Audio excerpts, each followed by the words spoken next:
নমস্কাৰ, সকলোকে পুনৰবাৰ অনলাইন ক্লাছলৈ স্বাগতম জনাইছোঁ। আজি আমি পঞ্চম শ্ৰেণীৰ আমি আৰু আমাৰ পৰিৱেশ বিষয়ৰ দ্বিতীয় পাঠ পৰিস্থিতিতন্ত্ৰৰ অনুশীলনীসমূহ কৰিবলৈ আগবাঢ়িছোঁ। ১ নম্বৰ ক প্ৰশ্নটো হ'ল পৰিৱেশৰ জৈৱিক আৰু অজৈৱিক উপাদানবোৰ কি কি? ইয়াৰ উত্তৰটো হ'ব এনেধৰণৰ: উদ্ভিদ, প্ৰাণী, চৰাই-চিৰিকটি, অণুজীৱ আদি হৈছে পৰিৱেশৰ জৈৱিক উপাদান। আনহাতে বায়ু, পানী, মাটি, সূৰ্যৰ তাপ আদি হৈছে পৰিৱেশৰ অজৈৱিক উপাদান। খ প্ৰশ্নটো হ'ল উদ্ভিদক কিয় উৎপাদক বুলি কোৱা হয়? ইয়াৰ উত্তৰটো হ'ব উদ্ভিদে নিজৰ আহাৰ নিজেই তৈয়াৰ কৰি লোৱাৰ বাবে উদ্ভিদক উৎপাদক বুলি কোৱা হয়।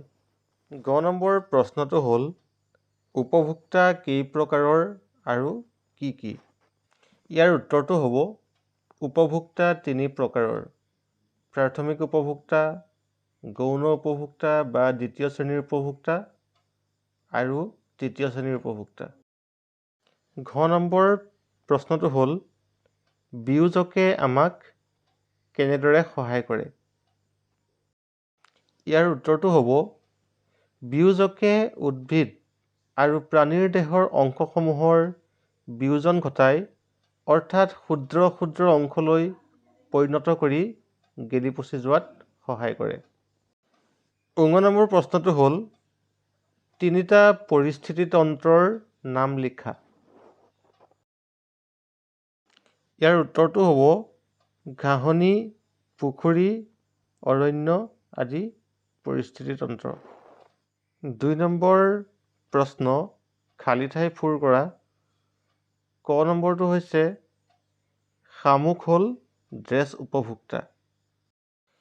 ইয়াৰ উত্তৰটো হ'ব শামুক হ'ল প্ৰাথমিক উপভোক্তা। খ নম্বৰটো এটাতকৈ অধিক ড্ৰেছ মিলি খাদ্যজালৰ সৃষ্টি হয়। এটাতকৈ অধিক খাদ্য শৃংখল মিলি খাদ্যজালৰ সৃষ্টি হয়। গ নম্বৰটো হ'ল শেন হ'ল ড্ৰেছ শ্ৰেণীৰ উপভোক্তা। শেন হ'ল তৃতীয় শ্ৰেণীৰ উপভোক্তা। ঘ খাদ্যজালত এটাতকৈ ড্ৰেছ খাদ্য শৃংখল থাকে। খাদ্যজালত এটাতকৈ অধিক খাদ্য শৃংখল থাকে। ৩ নম্বৰ প্ৰশ্নটো হ'ল শুদ্ধ উত্তৰ বাছি উলিওৱা। ক নম্বৰ প্ৰশ্নটো হ'ল খাদ্য শৃংখলৰ আৰম্ভণিতে সদায় উদ্ভিদ, প্ৰাণী, অণুজীৱ থাকে। আমি সকলোৱে জানো যে খাদ্য শৃংখলৰ আৰম্ভণিতে সদায় উদ্ভিদ থাকে। খ নম্বৰটো হ'ল বিয়োজকে, উৎপাদকে, উপভোক্তাই খাদ্য প্ৰস্তুত কৰে। আমি জানো যে উৎপাদকে খাদ্য প্ৰস্তুত কৰে আৰু সকলোবোৰ সেউজীয়া উদ্ভিদেই হ'ল উৎপাদক। গ নম্বৰটো হ'ল উৎপাদক, বিয়োজকে, উপভোক্তাই মৃতদেহ গেলি পচি যোৱাত সহায় কৰে। ইয়াৰ উত্তৰটো হ'ব বিয়োজকে মৃতদেহ গেলি পচি যোৱাত সহায় কৰে। ৪ নম্বৰ প্ৰশ্নটো হ'ল খাদ্য শৃংখল কি? উদাহৰণৰ সৈতে বুজাই লিখা। ইয়াৰ উত্তৰটো হ'ব পৰিৱেশত থকা এটা প্ৰাণীয়ে আন এটা প্ৰাণীক খাই যি শৃংখলৰ সৃষ্টি কৰে তাকে খাদ্য শৃংখল বোলে। উদাহৰণস্বৰূপে গৰু, ম'হ, ছাগলী, হৰিণা, শহাপহু আদি তৃণভোজী প্ৰাণীসমূহে প্ৰত্যক্ষভাৱে উদ্ভিদৰ পৰা খাদ্য আহৰণ কৰে। আকৌ বাঘ, সিংহ, শিয়াল আদি মাংসভোজী প্ৰাণীসমূহে এই তৃণভোজী প্ৰাণীসমূহক খাদ্য হিচাপে গ্ৰহণ কৰি জীয়াই থাকে। এইদৰে সকলো জীৱই খাদ্য শৃংখলত এটা নিৰ্দিষ্ট স্থান অধিকাৰ কৰি থাকে। ৫ নম্বৰ প্ৰশ্নটো হ'ল পুখুৰী এটা পৰিস্থিতিতন্ত্ৰ হয়নে যুক্তি সহকাৰে বুজাই লিখা। ইয়াৰ উত্তৰটো হ'ব পুখুৰী হ'ল পৰিস্থিতিতন্ত্ৰৰ উত্তম উদাহৰণ।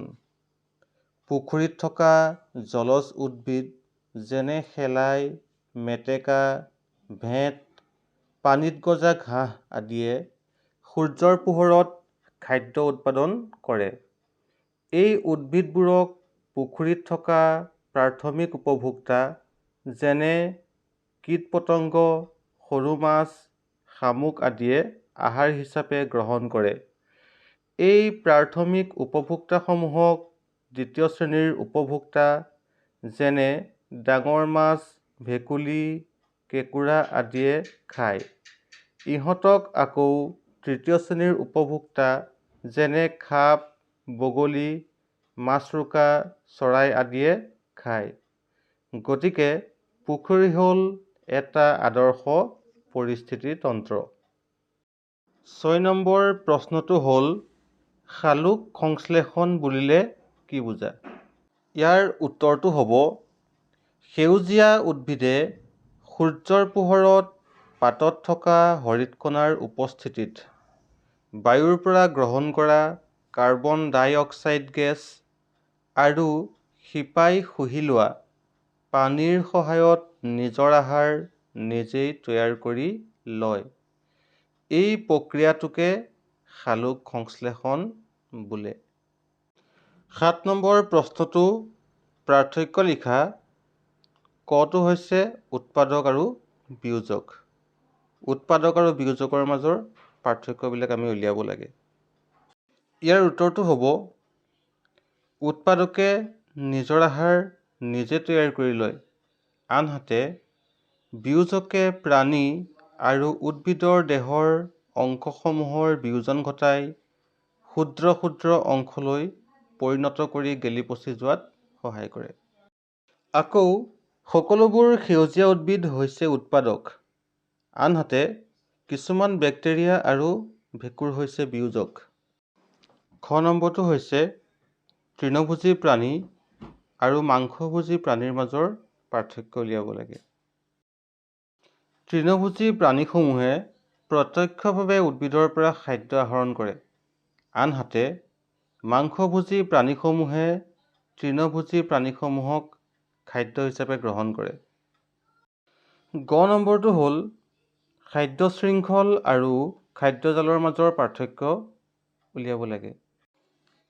পৰিৱেশত যেতিয়া এটা প্ৰাণীয়ে আন এটা প্ৰাণীক খায় তেতিয়া খাদ্য শৃংখলৰ সৃষ্টি হয়, আনহাতে একাধিক খাদ্য শৃংখল লগ লাগি খাদ্যজালৰ সৃষ্টি হয়। ৮ নম্বৰ প্ৰশ্নটো হ'ল পৰিস্থিতিতন্ত্ৰত প্ৰথম শ্ৰেণীৰ উপভোক্তাবোৰ নোহোৱা হৈ গ'লে কি হ'ব? ইয়াৰ উত্তৰটো হ'ব পৰিস্থিতিতন্ত্ৰত উৎপাদক আৰু প্ৰাথমিক উপভোক্তা, দ্বিতীয় শ্ৰেণীৰ উপভোক্তা, তৃতীয় শ্ৰেণীৰ উপভোক্তা এই আটাইকেইটা উপাদান পৰস্পৰে পৰস্পৰৰ ওপৰত নিৰ্ভৰশীল।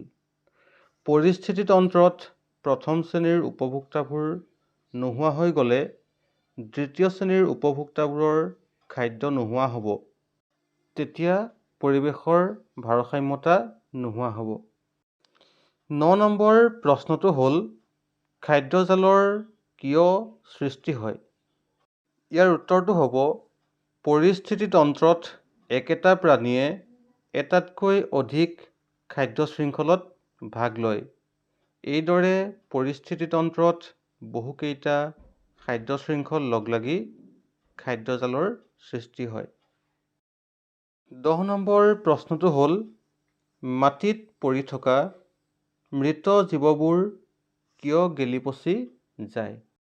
ইয়াৰ উত্তৰটো হ'ব কিছুমান বেক্টেৰিয়া আৰু ভেঁকুৰে উদ্ভিদ আৰু প্ৰাণীদেহৰ অংশসমূহৰ বিয়োজন ঘটাই অৰ্থাৎ ক্ষুদ্ৰ ক্ষুদ্ৰ অংশলৈ পৰিণত কৰি গেলি পচি যোৱাত সহায় কৰে। আজি দ্বিতীয় পাঠৰ সম্পূৰ্ণ অনুশীলনী ইমানতে সমাপ্ত হ'ল। কাইলৈ পুনৰ লগ পোৱাৰ প্ৰতিশ্ৰুতিৰে